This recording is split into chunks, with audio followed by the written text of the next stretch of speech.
Hello, hello, it is I, Reaper, the winner of the Best Yapper Award and part-time aviation enthusiast. Please do pull up a chair. I believe that Bobbity has put the tea on, so please do draw a chair, sit back, and relax.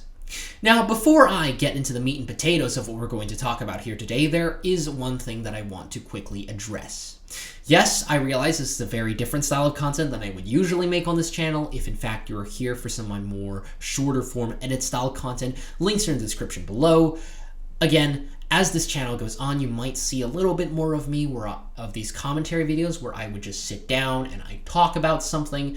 But again, if you're like my edit style videos, I have some great projects in the pipeline. I cannot wait for you all to see them.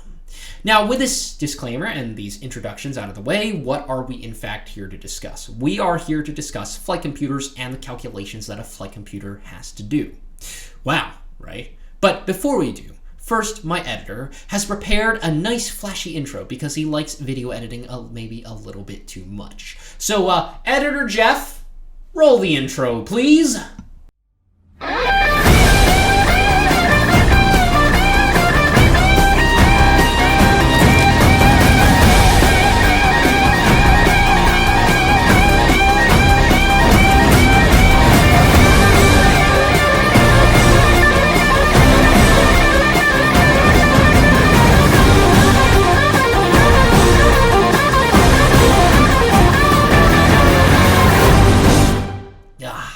That's the stuff. First, let's go over some of the things that a flight computer has to calculate. Okay, let's start with a very obvious one. Fuel. Now, jets have a limited fuel capacity. I know, how scandalous. So the flight computer monitors fuel consumption rates and calculates the aircraft's remaining endurance based on current fuel levels and engine performance. It also computes optimal fuel usage strategies to maximize the duration of flight or range. This last point is much more for commercial airliners. Modern autopilot systems will automatically plot a route that maximizes their range and uses the least amount of fuel. Let's also move on to thrust management. The flight computer will calculate engine thrust settings based on pilot inputs, flight conditions, and performance limits. What are these performance limits, you may ask? In the case of fighter jets, it is G rating, or maximum rating for an airframe. Now, as an aircraft pulls any sort of attitude, it pulls G's. As it pulls up, we usually would call this positive G's. As it pushes down or noses down, we call this negative G's. Now, most Air Force aircraft, such as the F-35, the F-15, the F-16, are rated to 9 Gs, i.e. 9 times the force of gravity pressing down on their airframe. Now, with Navy and Marine Corps aircraft, it's actually slightly less because these airframes are ironically more strengthened. However, the maintenance is always a lot higher, so you do not want to overstress these airframes. So usually with aircraft such as the F-18, and it used to be the F-14, and they're rated to around 7 to 7.5 Gs, although in many cases, yes, you can stress these airframes more. However, they are very detrimental to the airframe's life and performance. Also, an interesting tidbit of thrust management and of thrust in general, aircraft have, or specifically fighter aircraft, have two different thrust ratings. You have dry thrust and you have wet thrust. Dry thrust refers to thrust without afterburner. So i.e., let's take the engines of the F-14, the GE F-110 engine. Off the top of my head, I believe the dry thrust is somewhere around 27,000 pounds of thrust, but with the wet thrust, it's a lot higher. It's something like, or with afterburner, afterburner's wet thrust, you knew that. It's around 36,000 to 37,000 pounds of thrust, which is quite a lot more. Now, let's also quickly move on to navigation calculations. Jets rely on various navigation systems like GPS, inertial navigation systems, and radar navigation. The flight computer will calculate the aircraft's position, heading, ground speed, and altitude from these systems, and it integrates data from multiple sources to provide this accurate navigation information to the pilot. We can also talk about flight performance monitoring, where flight computers continually monitor the aircraft's performance parameters, engine health, control surface positions. This is a specific thing that you see in the F-14, in which it constantly micro-adjusts the control surfaces to make sure the aircraft is in mid-level flight, and system status. Provides real-time warnings and alerts the pilot in case something goes wrong. This is another thing that these central flight computers have to calculate. But oh dear, how do we do this? Well, please, calm your screaming. I've got this. Probably. I've probably got this, and I will attempt to explain some of these calculations in a manner in which you and I can both understand. Let's start with the simplest one, velocity. Now, if you've taken velocity in physics, you will know that it is equivalent to distance over time. This equation calculates the velocity of the speed of the aircraft based on the distance traveled and the time taken. This is very simple. Flight computers do this. Simple physics calculation. Let's also talk about thrust to weight ratio. This is also quite simple. You take the amount of thrust, usually it's dry thrust, and sometimes it's wet thrust, in which case you will have two different thrust to weight ratios, and you compare it to the weight in tons, in kilograms, in pounds, whatever it is. It depends on what country you're in, if you're in the American freedom system, or if you're in the we literally use this everyday metric system. And between you and me, the metric system is better than the imperial system. I know. Don't let any Americans hear that I've said that, okay? Or else they will stone me to death, okay? All right. Now, the best thrust to weight ratio, or the one that you want, is called the positive thrust to weight ratio. It is a thrust to weight ratio that is around 1:1 or greater than 1:1. What is an aircraft that holds this? I believe one of the only aircraft in the world that holds this is the legendary F-15 Eagle. Otherwise known as the greatest fighter jet of all time, undefeated, 105 enemy aircraft destroyed to 0 losses. I know, it's amazing. And it carries a thrust to weight ratio of 1:1, which is what allows the F-15 to break the sound barrier while in a completely vertical climb. I believe one has already set this. It was called the Scream Eagle. Now, let us move on to the topic of the vertical descent. Vertical descent is, of course, the rate at which an object is descending. Now, let's set some variables first. A is acceleration, W is weight, D is drag. The weight of any object is given by the weight equation, W equals mg, where m is the mass of the object, g is the gravitational acceleration equivalent to 9.8 meters per second squared on the surface of the Earth, or 32.2 feet per second for all my esteemed American friends. Now, drag is given by the drag equation. D, drag equals CD, drag coefficient, which characterizes the effects of the shape of whatever this aircraft is, multiplied by P, which is rho P. Rho is the gas density of which this gas is. Now, on Earth, it's equivalent to, I think, 1. Now, A is, of course, the cross-sectional area of the aircraft multiplied by the terminal velocity squared divided by 2. That is the drag coefficient. Now, vertical descent is ironically sort of equivalent to this drag. Now, let's move on to velocity. Let's specifically talk about terminal velocity. Terminal velocity is the maximum speed at which an aircraft can travel or an object can travel. So terminal velocity is equivalent to the square root of 2 times the mass times gravity, or 2 times W over CD. CD, remember, is the drag coefficient multiplied by rho. Rho, which is the gas density, multiplied by the A. A as in the cross-sectional area of this object, of this plane.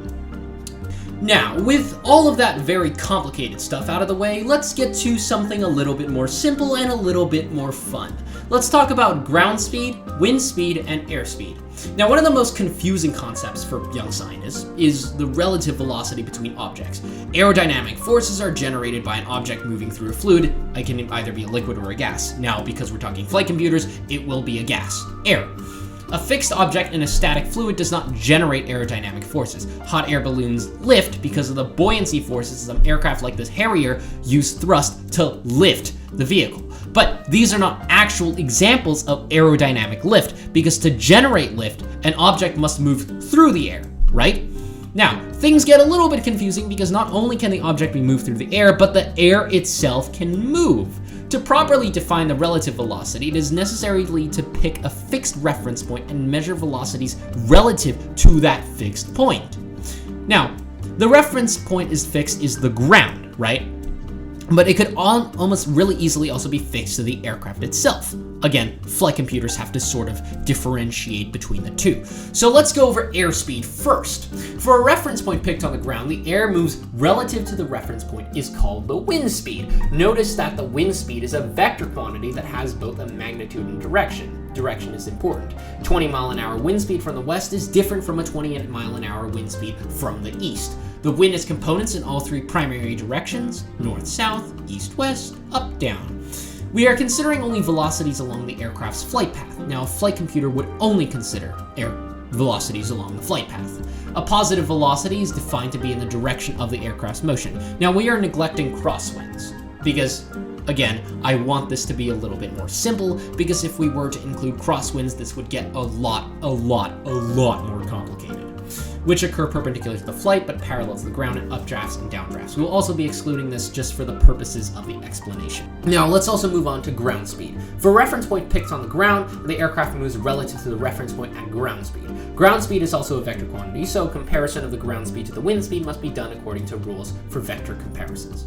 Now, the final thing is airspeed. The more important quantity is the relative velocity between the object, the aircraft, and the air, which is called the airspeed. Airspeed cannot be directly measured from a ground position, but must be computed from the ground speed and the wind speed. Airspeed is equivalent to ground speed minus wind speed.